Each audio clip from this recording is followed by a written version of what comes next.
नमस्कार, न्यूज़ 18 के digital platform पर आपका बहुत स्वागत है। मैं हूं आपके साथ प्रशांत कटारे और आज बात बिहार की। बिहार में नई सरकार बनने के बाद क्या कानून व्यवस्था में और सख्ती आएगी?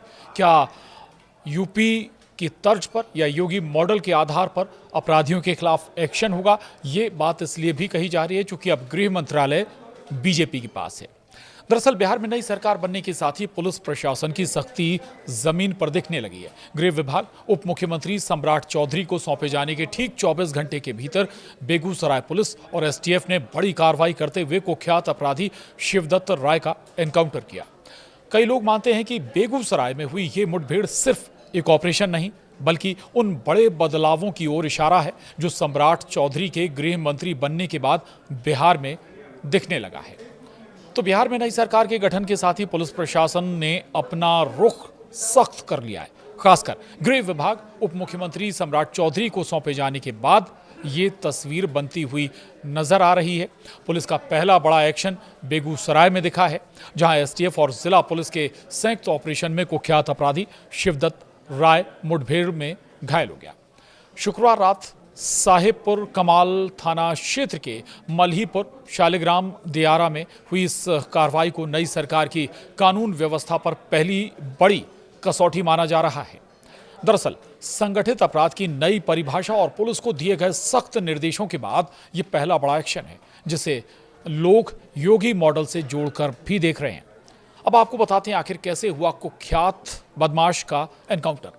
सूत्रों के मुताबिक एसटीएफ को सूचना मिली थी कि मल्हीपुर के आसपास अपराधियों का गिरोह मिलने वाला है जो बड़े पैमाने पर हथियारों की खरीद बिक्री में शामिल है। जानकारी पुख्ता होने पर एसटीएफ और बेगूसराय पुलिस ने संयुक्त छापेमारी की। जैसे ही टीम मौके पर पहुंची, 2 बाइकों पर सवार 6 अपराधियों ने पुलिस पर फायरिंग शुरू कर दी।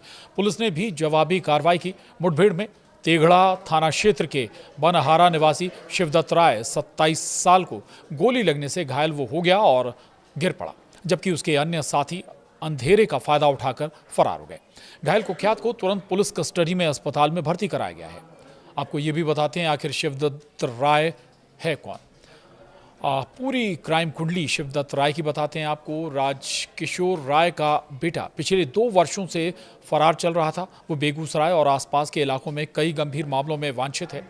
उस पर सबसे बड़ा आरोप 2 सितंबर 2022 को तेघड़ा के धनकौल पंचायत की सरपंच मीना देवी के घर हुई गोलीबारी का है। आधी रात में बदमाशों ने घर में घुसकर ताबड़तोड़ फायरिंग कर दी थी। इस हमले में सरपंच के छोटे बेटे अवनीश कुमार की मौके पर ही मौत हो गई थी और बड़ा बेटा रजनीश भी गंभीर रूप से घायल हुआ था। पुलिस जांच में मामला लूटपाट का विरोध करने पर हत्या का निकला। इस घटना में शिवदत्त राय और उसके गिरोह के सरगना सहित कई अपराधियों पर नामजद एफआईआर हुई थी। इसके अलावा उस पर हथियार सप्लाई, रंगदारी, फायरिंग और जानलेवा हमलों के कई मामले दर्ज हैं। पुलिस के लिए लंबे समय से ये सिरदर्द बना हुआ था।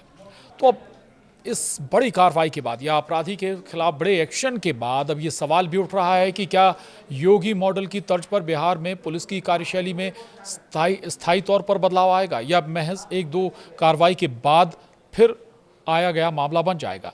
ज़रूरत इसी बात की है कि जो अपराधी हैं, बेखौफ हो चुके हैं, बेलगाम हो चुके हैं, उन पर लगातार सख्त एक्शन नजर आए ताकि लोगों में भरोसा और बनाया जा सके, उद्योग जगत पर भरोसा बनाया जा सके, इन्वेस्टर्स पर भरोसा बनाया जा सके। अगर कानून व्यवस्था दुरुस्त रहती है तो बहुत सारे दरवाजे खुल जाएंगे बिहार के। आज के लिए इतना ही। नमस्कार।